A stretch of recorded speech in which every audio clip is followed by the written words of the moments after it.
오늘 함께 나눌 말씀 함께 한번 제목을 읽어볼까요? 어디 있느냐? 네, 어디 있느냐?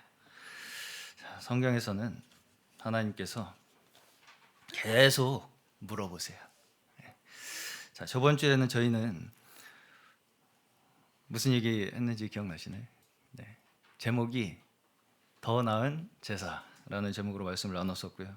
시간이 빨리 가네요. 엊그제 같은데 벌써 일주일이 지나서 또 이어서 이제 조금 더 이야기를 오늘 해보려고 합니다. 더 나은 제사 이야기를 하면서 주로 이제 제가 가인과 아벨 이야기를 했던 기억이 나실 것입니다. 그렇죠? 그래서 가인과 아벨 이야기를 통해서 우리의 믿음의 증인이라는 것이 과연 어떤 사람들인가, 어떤 믿음을 가진 자들이 믿음의 증인으로 이렇게 기록되고 하나님께서 인정하시는가, 이것을 우리가 생각해 보았습니다. 자, 이 창세기 4장 오늘 본문 말씀해 보시면 어떤 이 말씀이 하나가 있냐면 땅에서부터 피가 호소한다. 아벨의 피가 땅에서부터 호소한다. 이런 말씀이 있어요. 자, 무슨 말씀이겠습니까? 이게 땅에서부터 호소한다. 이걸 얼핏 생각하면 우리가 옛날 우리나라 전설에도 장화 홍련이 원님에게 밤마다 가서 억울한 죽음을 호소를 하잖아요. 그런 호소일까요? 그런 호소는 아니겠죠. 자, 성경에서는 여기서 이제 중요한 건 땅이라는 단어예요. 땅. 성경에서는 땅이 굉장히 중요한 요소로 계속해서 나옵니다. 땅. 자, 창세기 1장 1절부터 무엇입니까? 하나님께서 천지를 창조하셨느니라. 그렇죠? 태초에 하나님이 천지를 창조하셨느니라. 천지, 땅을 창조하셨죠. 그리고 2절도 땅이 혼돈하여.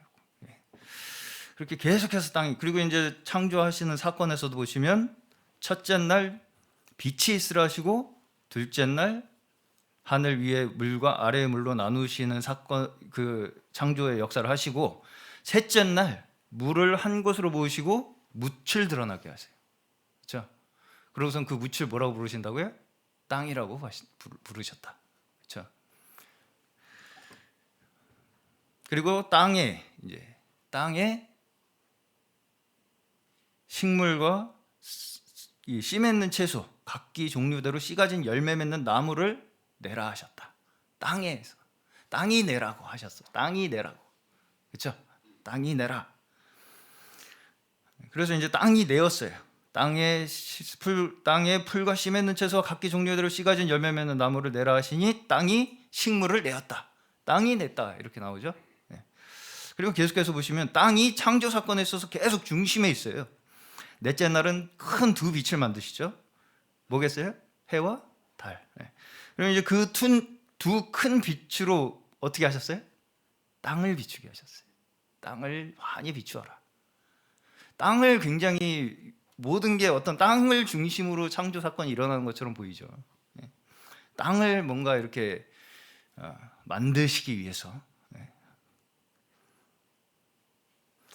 다섯째 날은 보시면 20절에 땅 위에 하늘의 공창에 새가 날아라. 새들도 땅에 번성하라. 24절에 땅은 생물을 그 종류대로 내어라. 이렇게 이제 해서 땅이 뭔가를 하도록 이렇게 하시는 것처럼 이렇게 기록이 되어 있는 걸 볼 수가 있습니다. 그리고 이제 마지막에는 사람을 뭘로 만드셨어요? 흙으로 만드셨죠. 그리고선 사람을 만드시고 땅에 충만하라. 이렇게 말씀을 하십니다. 땅을 정복하라. 땅에 충만하고 땅을 정복하라. 바다의 물고기와 하늘의 새와 땅에 움직이는 모든 생물을 다스려라. 이것이 하나님께서 창조를 하시면서 의도하신 어떤 의도가 마음이 여기에 우리가 조금 알 수 있는 부분이 있다는 것입니다. 그렇죠? 땅이 굉장히 뭔가 이렇게 하나의 중심으로.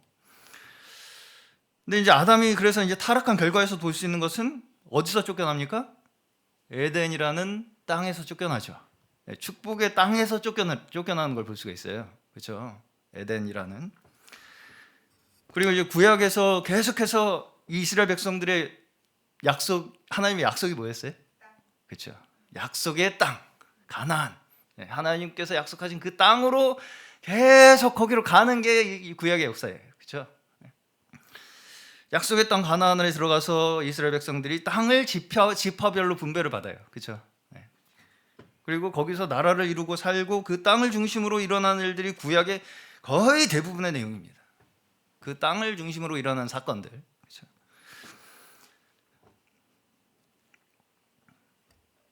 하나님의 이 축복의 땅, 그렇죠? 하나님의 이 에덴이라는 축복의 땅에서 추방된 인류가, 타락함으로써 추방된 인류가 사실은 다시금 하나님의 약속하신 축복의 땅으로 향해 가는 여정이 결국은 구약의 내용이죠. 그렇죠? 네. 추방되었어요. 근데 다시 하나님께서 약속의 땅으로 인도하셔서 그쪽으로 향하여 우리가 나아가는 이 과정이 구약의 내용이라고. 구약 성경에. 그러면 신약은 다르겠습니까? 신약도 또한 계시록에서 결국은 우리의 최종 결말이 무엇입니까? 새 하늘과 새 땅. 새 땅. 그렇죠? 결말도 땅으로 결말이 나요. 성경이. 그렇죠? 일정한 새 예루살렘이라는 일정한 영역으로 묘사가 되어 있습니다. 새 계시록에 보시면 치수가 다 있어요. 심지어. 그렇죠? 지금도 우리는 어때요? 땅에 환장을 하죠. 저희 교회도 그래도 손바닥만한 땅이 있습니다.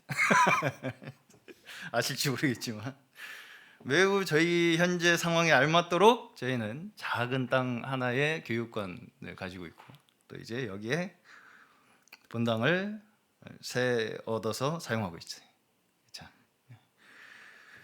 자, 이 두 가지 경험을 같이 하고 있잖아요, 우리가. 본당은 세 살이하고. 자, 물론 우리에게 사용 권리는 이제 이 본당을 우리가 정당하게 계약을 하고 사용을 하고 있는 것이기 때문에 있지만 어때요? 요새 부동산 사기도 많고 막 그렇잖아요. 뭔가 소유주한테 문제가 생기면 우리도 어떻게 될지 모르는 그런 이제 불안감이 있단 말이에요. 항상. 물론 여기 입주해 계신 분들 보면은 이 치과 같은 경우는 굉장히 오래 여기서 영업을 하신 거 보면 그렇게 뭐 큰 문제는 없을 것 같다는 생각은 들지만 그럼에도 이제 언제든 그런 문제가 발생할 수 있다는 어떤 그런 건 있잖아요. 어쨌든. 근데 그러면 이제 우리는 어때요? 문제가 생긴다. 그러면 우리 땅이 있어요. 좀 좁지만 비정관을 사용할 수 있어요. 지금 그 비정관 앞에 초대형 무료 주차장이 개방돼 있습니다. 그래서 아무도 뭐라고 할 사람도 없고 동해물과 백두산이 마르고 닳도록 영원 무궁토록 사용할 수 있습니다. 그렇죠? 제가 그렇다고 우리 교회 땅은 영원하다고 했다고 목사님이 그렇게 어디 가서 말씀하시면 안 됩니다. 자,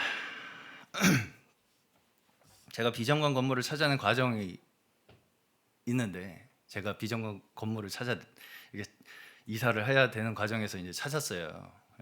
이제 제가 그런 어떤 신비한 현상 같은 걸 잘 믿지 않는데 그 과정만큼은 이게 말로만 듣던 구름기둥 불기둥인가 이런 생각이 들 정도로 제가 이제 어느 날 한날은 정말 갈 바를 알지 못하고 핸드폰을 찾아보고 있는 그런 상황에 갑자기 이제 그냥 부동산 앱을 딱 틀었어요. 부동산 앱을 딱 틀었는데 뭘 검색한 것도 아니에요. 제가 특별히 뭘 검색하지도 않았어요. 그냥 딱 틀었더니 앱이 딱 켜지자마자 그 건물이 딱 떠더라고요. 그래서 이제까지 그렇게 막 찾아서 막 했는데 이제까지 찾았던 그 건물 중에 장소 중에 가격도 너무 싸고 건물이 하나로 이렇게 딱 나와가지고 뭐가 이거 잘못된 거 아닌가 해가지고 막 밤늦은 시간에 부동산까지 막 전화를 해가지고 확인까지 해봤었어요. 그러고서 바로 다음 날 그냥 막 바로 일사천리로 매매 계약까지 다 진행을 하게 되었던 일이 있었습니다. 처음 들으시는 분도 계시죠? 네. 그래서 저는 당시에 이거는 표적이다 이렇게 생각이 들 정도로. 네. 자, 물론 우리가 언제 어떻게 될 건 하나님만 아시죠. 네. 구석대기에 손바닥만한 땅 하나 가지고 유난 떤다고 생각하실 수도 있겠지만, 네. 자, 그럼에도 불구하고 저는 우리의 현재 필요를 아시고 때에 따라 돕는 은혜로 우리를 인도하시는 하나님의 그 함께하심, 그것이 우리에게 있다는 것, 그것에 우리는 감사하는 것이 중요하다고 생각합니다. 네. 자, 저희 교회 모든 성도님들과 모든 가족분들께도 이러한 한 걸음 한 걸음의 발걸음에 때에 따라 도우시는 하나님의 은혜가 가득하시기를 축원합니다. 자, 어쨌든 제가 말씀드리고자 하는 것은 땅이라는 게 우리에게 주는 뭔가 특별한 게 있다는 거예요. 그렇죠? 땅에 환장을 하잖아요, 다. 자, 생명이 살아가기 위해서 필수적인 게 땅이에요. 그렇죠? 근본적으로 우리는 땅에서 난 자들입니다. 땅에서부터 온 자들이에요. 그렇기 때문에 성경에서는 땅을 통해서 하나님께서는 우리에게 뭘 말씀하시냐면 생명의 근원이 나 자신으로부터 온 것이 아니라 하나님으로부터 왔음을 깨닫도록 하시는 거예요. 사실은 땅을 통해서. 땅이 없으면 못 살잖아요, 우리가. 근본적으로.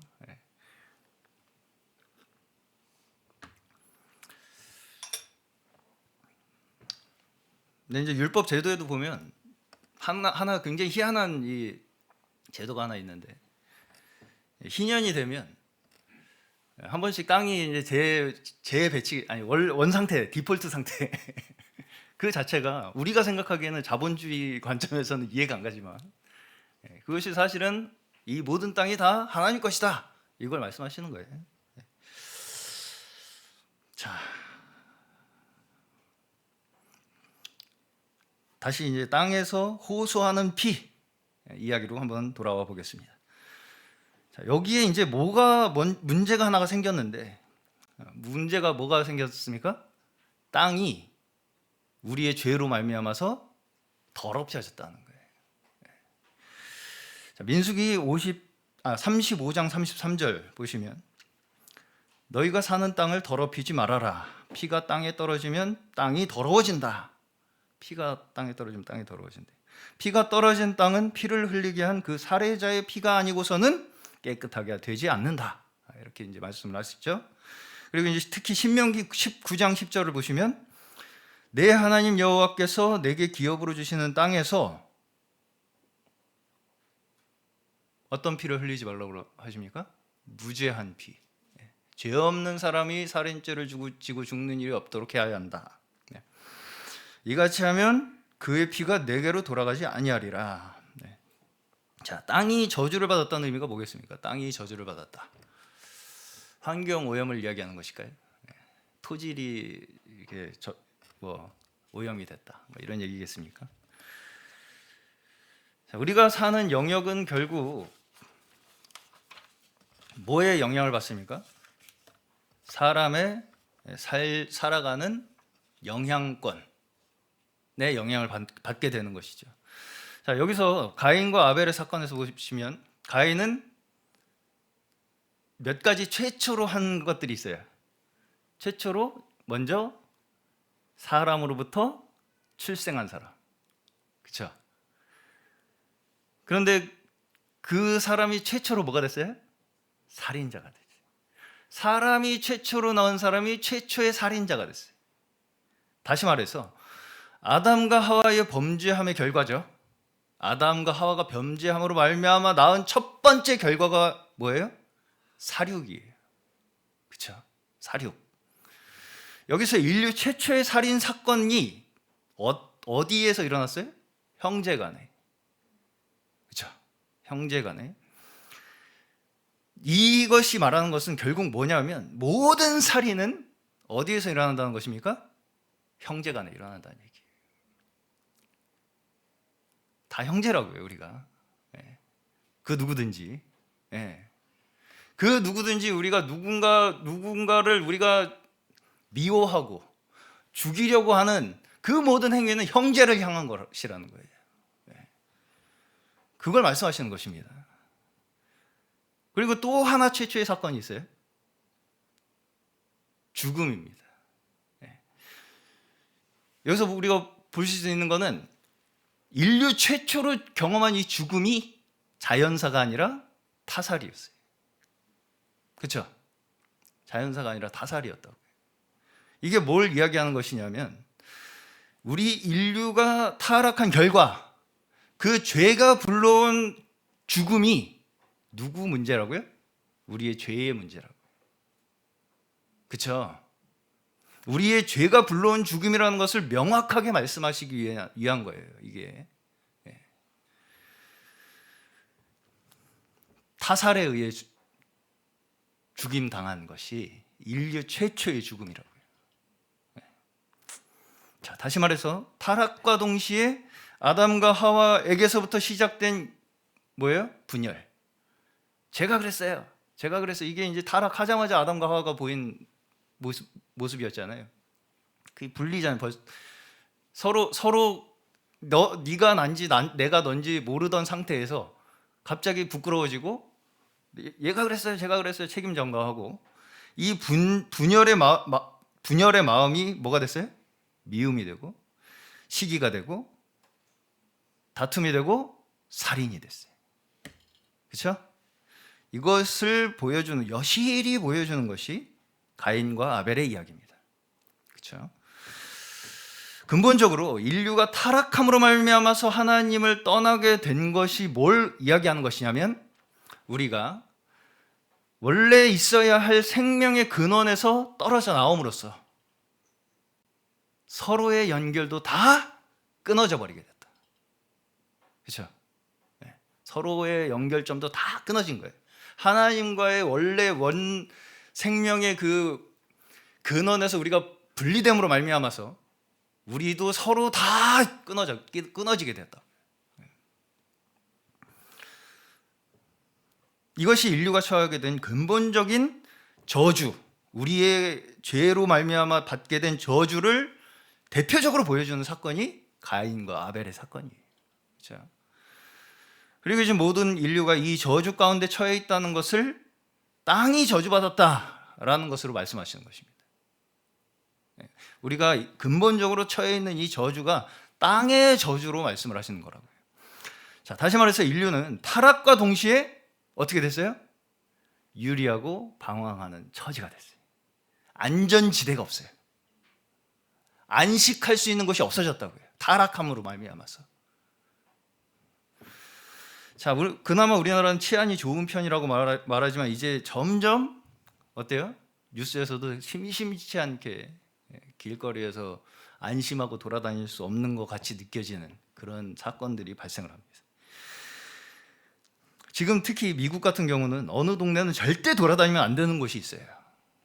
대표적으로 최근에 이제 제가 이 영상을 보여드리고 싶긴 한데 너무 자극적이라 가지고 너무 충격적이라 가지고 좀비 거리라고 불리는 도시가 있습니다.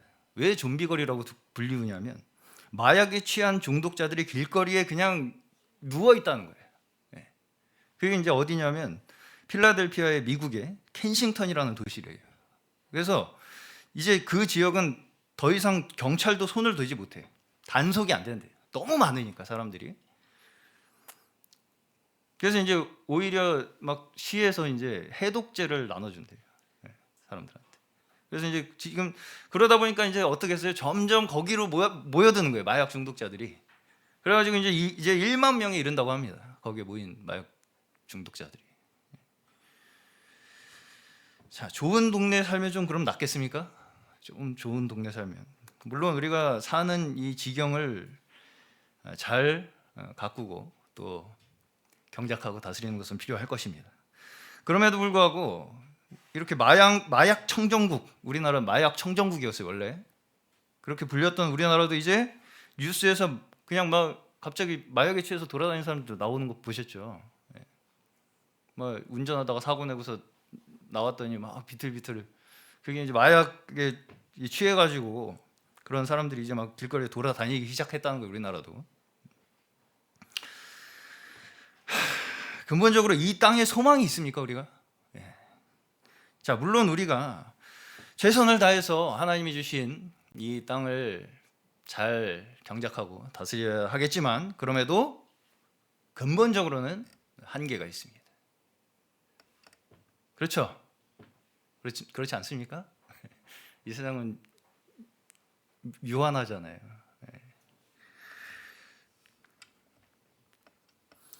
그렇기 때문에 우리가 근본적으로 소망해야 할 땅은 어디예요? 주께서 다스리시는 하나님의 나라죠. 맞습니까? 네. 자, 우리가 그래서 이 땅에서 살아가는 우리의 의미는 무엇이냐면, 이미 저주 가운데 있는 이 땅을 하나님께서 심판하실 것이고, 주님의 나라가 이 땅에 임할 것이라는 것을 믿고 선포하기 위해 이 땅에 우리가 존재하는 거예요. 예. 그렇죠? 그렇습니까? 예. 이 땅은 이제 저주에 빠진 이 땅을 하나님께서 심판하실 것이고, 이 땅에 하나님의 나라가 임할 것을 우리는 선포하기 위해서, 그걸 증거하기 위해서 살아가는 자들이라는 거예요. 자, 그럼에도 불구하고 하나님께서는 아담과 하와가 타락한 이후에도 보시면 선악과를 딱 먹었으면, 처음에는 사실은 먹으면 정령 죽으리라 이렇게 말씀하셨잖아요. 근데 먹고서 죽었어요, 안 죽었어요? 안 죽었죠. 엄청 오래 살았어요, 심지어. 가인도 살인을 저지른 살인자 치고는 그다지 그렇게 크게 막 저기를 하지 않는 걸 볼 수가 있어요. 그 즉시 심판하지 않는다는 것입니다. 자, 가인이 자신의 땅에서 이제 쫓겨나면서 어떤 걱정을 합니까? 제가 이렇게 돌아다니다가 누구를 만나게 되면 그 사람들이 저를 죽일 것 같습니다. 죽이지 않겠습니까? 이걸 걱정하니까 하나님께서 어떻게 하세요? 너를 죽이는 자는 7배의 벌을 받을 것이다, 이렇게 말씀을 하시면서 가인을 보호하시죠. 살인자인데 보호를 하신단 말이에요. 그렇죠?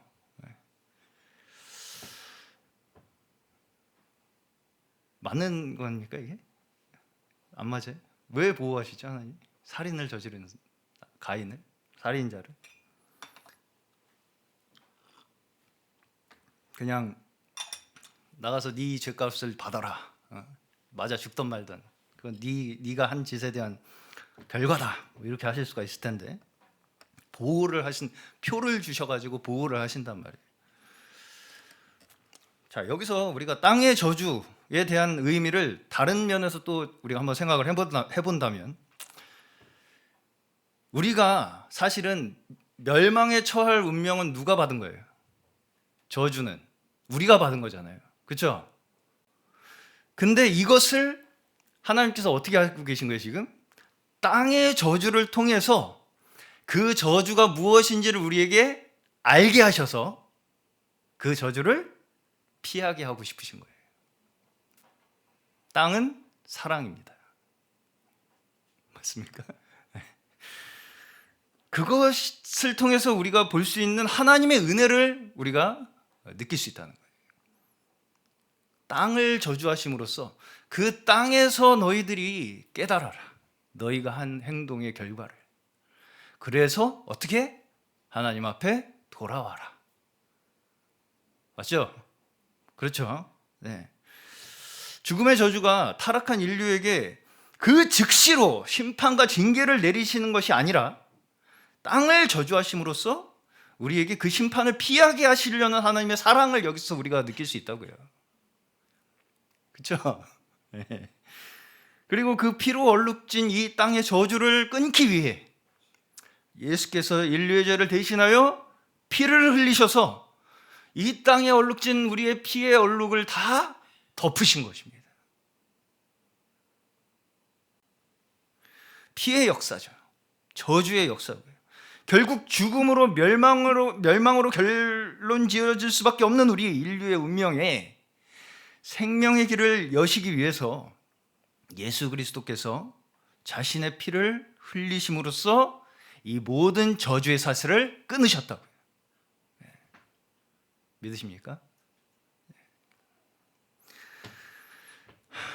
자, 어떤 분이 이 영상에, 제 영상은 아니고 어떤 이제 하나님의 심판에 대한 영상에 대한 댓글에 이런 글을 써놓으신 분이 있더라고요. 제가 읽어드릴게요. 그대로. 인간을 누가 창조해 달라고 했나요?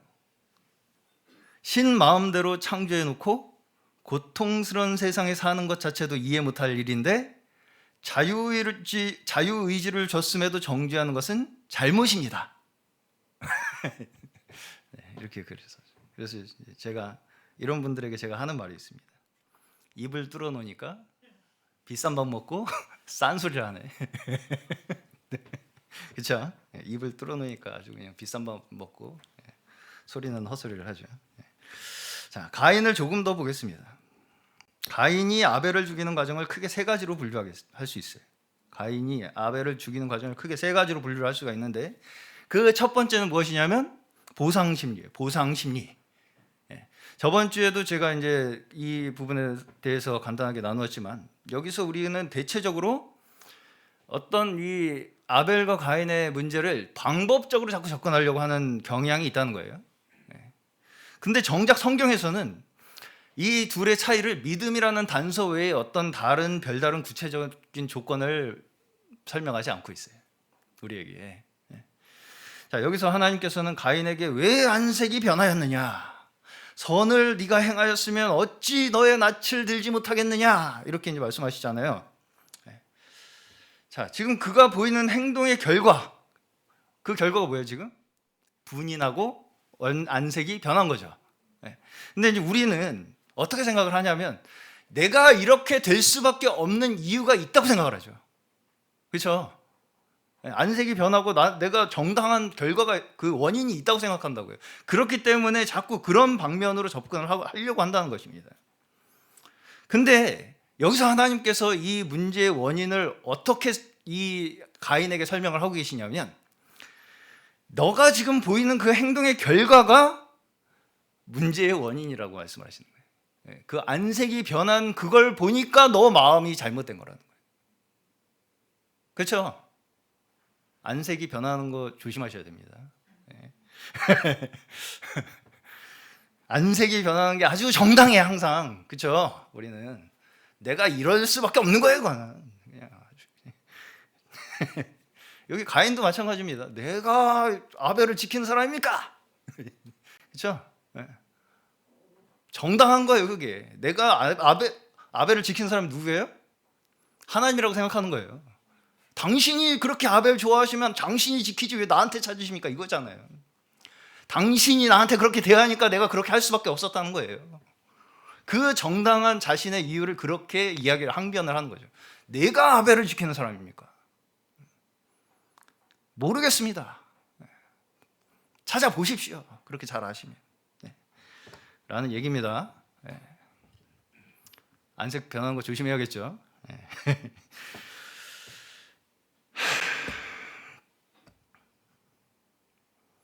자, 여기서 우리가 알 수 있는 하나의 큰 원칙이 뭐냐면요. 우리가 알 수 있는 하나의 큰 원칙이 뭐냐면 우리는 우리가 어떻게 해서 구원을 받을 수 있는지에 대한 조건을 알 수 없다는 거예요. 어렵죠. 우리가 어떻게 해서 내가 어떤 조건을 충족시켜서 구원을 받을 수 있는지에 대한 그 충족적 조건을 알 수 없다는 거예요. 다시 말해서 우리가 그 조건을 먼저 충족해서, 그렇죠? 구원의 조건을 먼저 충족해서 믿음을 우리가 만드는 것이 아니라는 거예요. 맞습니까? 네. 알아서 들으시겠죠. 네. 자, 다시 말해서 오직 믿음은 어떤 사람에게서만 나타나요? 코람데오의 인생을 사는 사람 앞에서만 나타나는 거예요. 하나님 앞에 사는 그 인생 그 자체로 믿음이 나타나는 것입니다. 내가 어떤 조건을 충족시켜서가 아니라요. 하나님 앞에서 내가 살아가는 그 인생 자체로 믿음이 나타난다는 거예요. 자, 다시 말해서 우리의 인생은 사실상 어떻다는 것입니까? 내가 지금 가진 결과, 그렇죠? 내 지금 처한 그 결과로만 원인을 알 수밖에 없는 처지라는 거예요. 내가 지금 안색이 안 변한 게 중요한 거예요. 그러니까 그렇죠? 맞아요? 안색이 변한 게 정당해요? 그걸 어떻게든 우리는 내가 정당하다는 것으로 만들고 싶기 때문에 이게 이해가 안 가는 거예요. 그래서 이해가 안 가는 것입니다. 이게 잘 이해가 안 가요. 그래서 하나님의 역사, 하나님의 구원의 이 섭리가 우리가 이 논리로 이해할 수 있기가 쉽지가 않아요. 그러다 보니 우리의 보상 체계 있죠. 이렇게 하면 이게 올 것이라는 그 보상 체계가 우리의 완전히 뼛속 피속 깊이 박혀 있기 때문에 그냥 우리에게 주시는 사랑과 은혜가 이해가 가지 않는 것입니다. 자, 왜냐하면 우리는 항상 어떤 조건을 충족하는 것으로 이제 얻어내는 보상이 익숙하기 때문이죠. 자, 어제가 이제 제 아내의 생일이었습니다. 아내 생일이었는데 뭐 그게 중요한 게 아니라 그래서 이제 아침부터 제 막내딸 다은이가 선물 상자를 들고 찾아왔어요. 엄마한테. 엄마 그래서 선물 상자를 열어보니까 뭐가 있겠습니까? 비싼 뭐 핸드백이 있겠습니까? 자기 방에 있던 자기가 보기에 제일 좋아 보이는 목걸이하고 클레이로 뭘 하나 만들어가지고 그 두 가지 이제 예물이 들어있었습니다. 그러면서 이제 엄마한테 하는 말이 명언이었어요. 어른은 아이에게 선물이고 아이는 어른에게 선물인가 봐.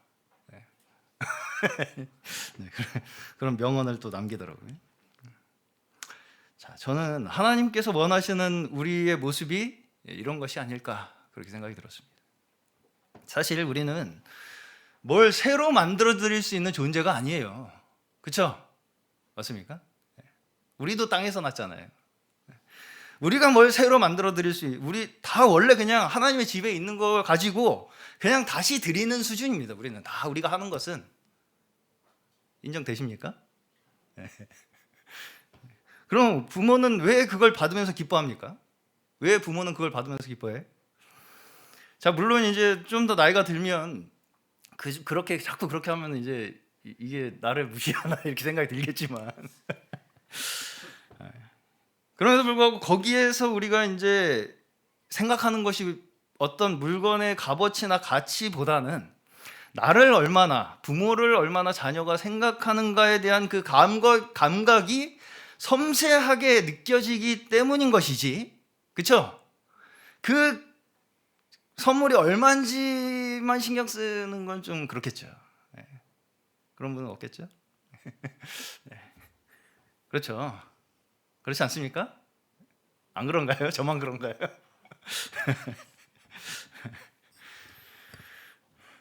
값도 중요하겠죠. 네.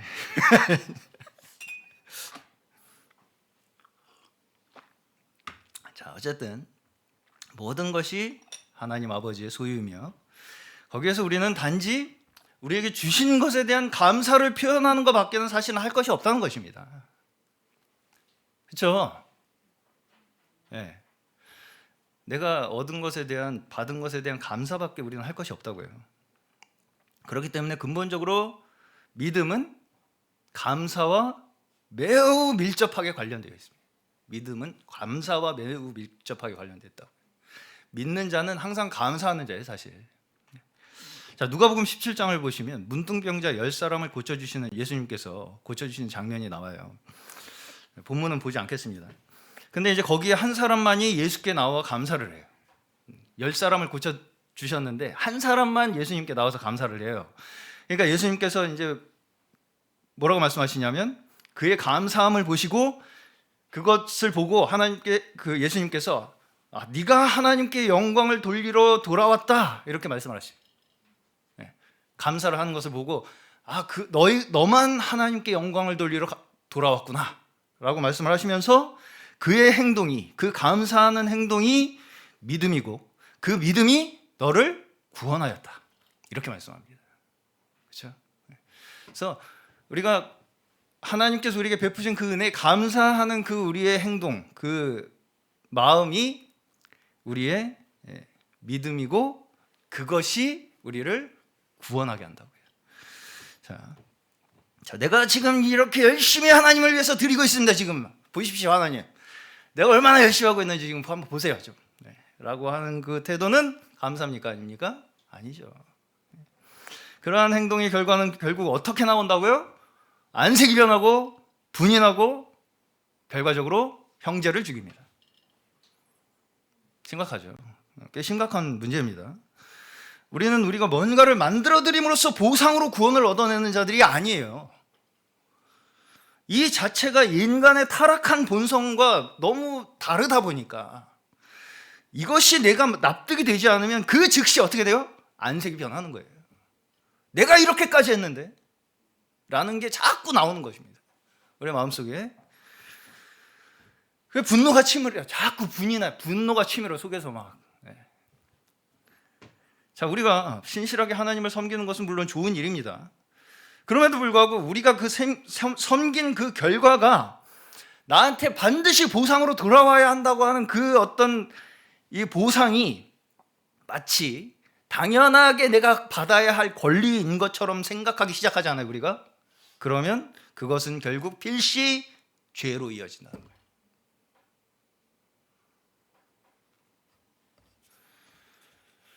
그런 마음의 문 앞에 죄가 우리를 집어삼키려고 엎드려 있다고요. 선을 행하였으면 어찌 낯을 들지 못하겠느냐 이렇게 말씀하십니다. 자, 문제가 생기면 우리는 사람 사이에서도 어때요? 얼굴이 떨어져요. 얼굴 보기가 싫어진다고요. 문제가 생기면. 그나마 얼굴 맞대고 싸우면 다행입니다. 이제 안 보기 시작하면 끝이에요. 그거는. 우리나라 속담에도 어떤 속담이 있냐면 방귀 낀 놈이 성낸다고.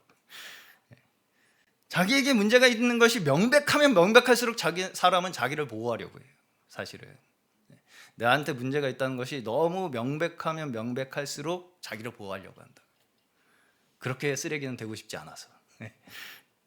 그래서 얼굴을 피해요. 그리고 변명을 늘어놓습니다. 내가 그렇게 할 수밖에 없었던 이유를 자꾸 만들어요.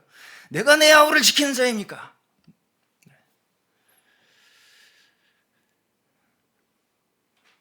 다시 말해서 이게 뭐예요? 결국은 하나님께 책임을 돌리는 거잖아요.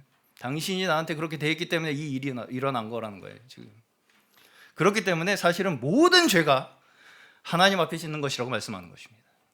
하나님 앞에 짓는 거예요. 모든 죄가. 사람을 죽이는 것도 하나님 앞에 짓는 죄라고요. 결국 결과적으로는. 그리고 이제 가인은 낯을 들지 못하다 결국 아벨을 죽이고 여호와 앞을 떠났다. 이렇게 이제 기록이 되어 있습니다. 그리고 아담과 하와도 범죄한 후에 여호와 하나님의 낯을 피했다. 이렇게 나와 있죠. 자, 이 모든 것들이 사실은 바로 하나님을 시험하는 것들이에요. 하나님을 시험하는 것. 어떻게 시험합니까? 내가 이렇게 하면 하나님이 어떻게 나올 것인가? 그렇죠? 계속 딜을 해요, 하나님하고. 내가 이렇게 하면 어떻게 나오실 거예요? 다시 말해서 내가 한 만큼의 보상을 내놓으라는 것입니다. 내가 이만큼 했으면 좀 내놓으시죠. 근데 그런 게 있습니까? 어떤 그게 있어요? 계산법이? 하나님과 우리 사이에? 내가 한 만큼이라는 게 있습니까? 근본적으로 내가 한 만큼이라는 게 있어요? 그걸 계산을 할 수가 있습니까? 내가 이 정도 했으니까 내가 원하는 거 내놓으시죠. 이거 자체가 성립이 되는 말이 아닙니다. 하나님 앞에서. 창세기에서 이제 사람이 타락한 이후에 어떤 말씀이 나오냐면 가시덤불과 엉겅퀴를 낼 것이라고 하시죠. 땅이. 이게 무슨 이야기냐면 원래는 땅이 우리에게 축복으로 주어졌어요. 그렇죠? 근데 이게 보상 체계로 돌아갔어요. 내가 한 만큼의 뭔가를 얻는 체계로 돌아갔다고요? 그만큼의 만족을 인간은 결코 얻을 수 없다는 거예요. 그렇죠? 네. 결코 만족하지 못할 것이라는 말씀입니다. 사람은 그 보상 체계로 돌아간 인간은 아무리 그 땅을 경작하고 어떻게 해보려고 해도 그만큼의 수확을, 네가 만족할 만큼의 수확은 결코 얻을 수 없을 것이다 라는 얘기라고요. 가인에게는 거기에 쉬지 못하고 떠돌아다니게 될 운명까지 이제 추가가 됩니다. 왜? 사람을 죽였기 때문에. 그 이제 피해의 역사가 이어질 것이라는 얘기죠. 그리고 이제 내가 정한 보상이 뒤따르지 않으면 낯이 변하고 분을 내게 되는 것입니다. 그리고 이 보상에 대한 형평성을 어디서 찾습니까? 다른 사람과의 비교에서 찾아요. 아벨과의 비교해서 내가 뭔가 받을 것 정당하게 못 받았다고 생각하는 거죠. 우리가 하나님께 드리는 헌신과 예배는 다른 사람과 비교할 수 있는 것이 아닙니다. 내가 저 사람보다 더 헌신했다, 내가 더 감사했다, 이렇게 말할 수 있겠습니까? 그런 성격의 것이 아니라는 거예요.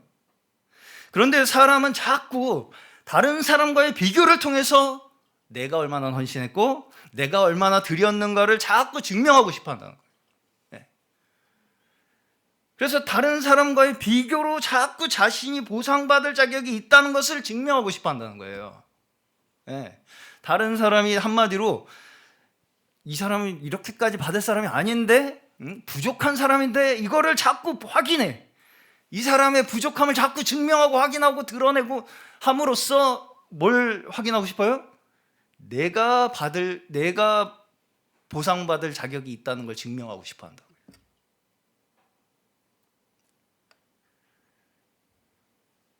다른 사람들에 대해서 비난하고 그 부족함을 내가 지적하는 것이 마치 나에게 더 큰 보상이 있을 것이라고 하는 증명이 될 것처럼 생각한다고요. 그렇겠습니까? 자, 그러나 이러한 다른 사람과의 비교는 결국 우리의 마음속에 무엇을 낳아요? 경쟁심을 낳고, 시기심을 낳고, 질투와 미움을 낳고, 살인을 낳게 되는 거예요. 그리고 이제 이렇게 마음속에 가득한 분노와 미움은 뭘 찾습니까? 희생자를 찾아요. 타겟을 찾습니다. 그 타겟이 누가 돼요? 하나님을 바라보며 사는 자. 하나님을 바라보며 사는 자가 그 타겟이 돼요. 희생자가 돼요. 왜? 하나님 앞에서 살면서 하나님의 사랑을 받는 자는 그 사람의 존재만으로 자기의 힘과 자기의 능력을 의지하는 사람에게 내가 이제까지 쌓아올린 게 무의미하다는 걸 자꾸 드러나게 만들어요. 그렇죠?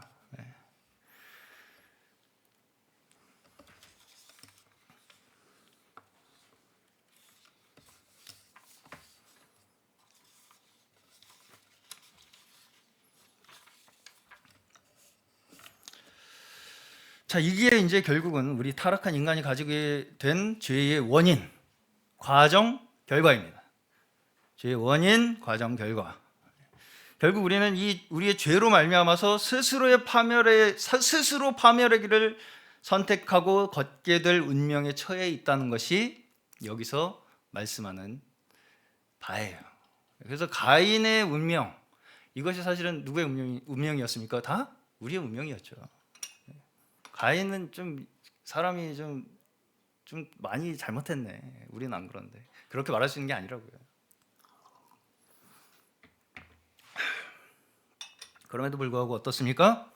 하나님께서는 끝까지 그 구원의 손길을 놓지 않으시죠. 우리가 이런 이제 이야기들을 대할 때, 아담과 하와가 에덴 동산에서 쫓겨날 때, 또 가인이 쫓겨날 때, 이런 상황들을 우리가 이제 보면 마치 굉장히 이제 하나님께 뭔가 징계를 받고 버림받는 것처럼 생각하죠. 근데 왜 그렇게 생각하게 되냐면 우리가 그 사람들의 관점에서 생각하기 때문이에요. 그 사람들의 관점에서. 근데 이거를 자세히 한번 생각을 해보시면 그렇게 범죄하고 살인까지 저지른 그 사람들에게 하나님께서는 어떻게 하세요? 계속 나타나시죠. 그렇죠? 그래서 어떻게 하세요? 끝까지 붙들고 물어보세요.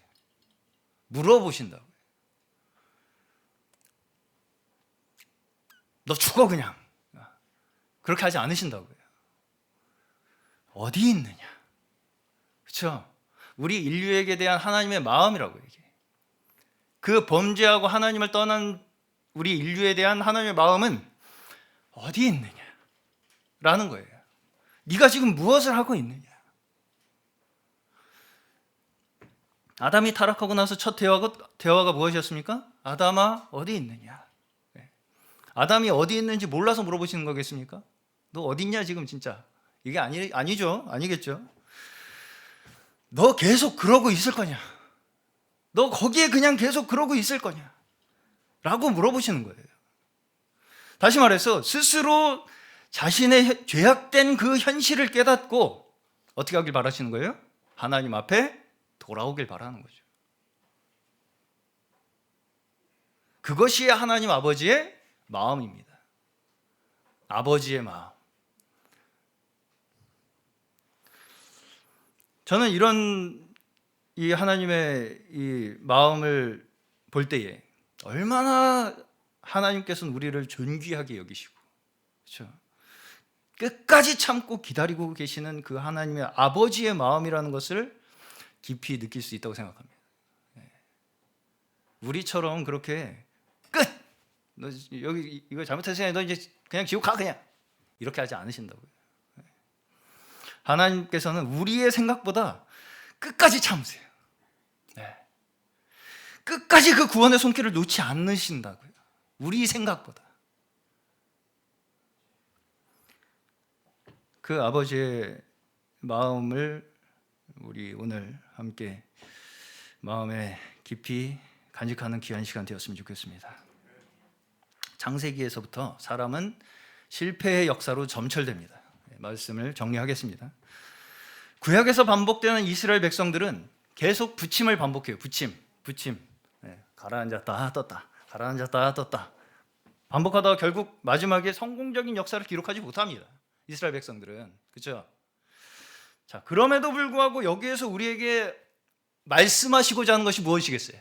하나님께서 이 굴곡 많은 이 인류의 역사 가운데서 하나님께서 우리에게 말씀하시고자 하는 것이 뭐겠냐고요.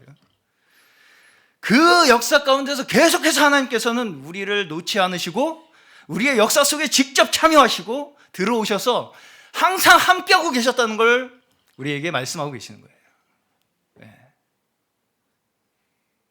그렇죠? 우리를 계속 인도하고 계신다고요. 처음부터 하나님께서는 우리를 먼저 택하셨어요. 먼저. 사랑 안에서 우리를 창세전부터 예정하셨어요. 이 땅에 그리고 두셨어요.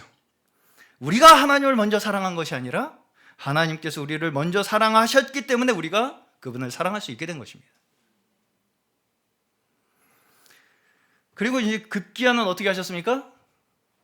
그렇게 하는 게 부족하다 보니까 급기야는 아예 사람이 되셔서 와버리셨어요.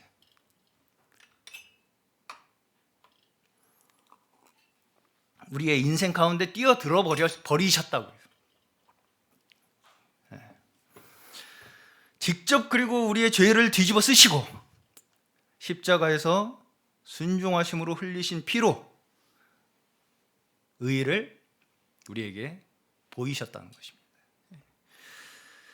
그래서 이제 저번 주에 어떻게 보면 이어서 이제 결론을 짓는다면 아벨의 피는 아벨도 내내 죄인으로서 하나님 앞에 드리는 그 믿음의 제사였잖아요. 그렇기 때문에 아벨의 피가 말하는 것은 공의와 심판을 하나님 앞에 요구하는 것이었다면 예수의 피는 우리에게 더 나은 것을 말하는데 뭘 말합니까? 우리의 받을 심판을 대신 받으셨습니다. 사랑과 은혜로 우리를 구원하셨다는 것을 증거하는 피예요. 이미 다 이루셨다는 걸 우리에게 증거하는 피이기 때문에 아벨의 피보다 더 낫게 말하는 피라고 우리에게 말씀하시는 것입니다.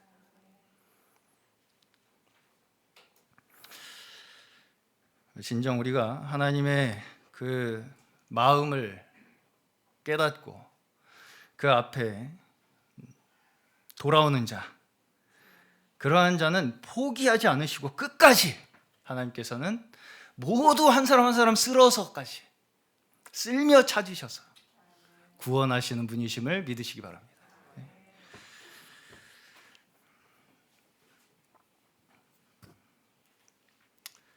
땅은 하나님의 사랑입니다.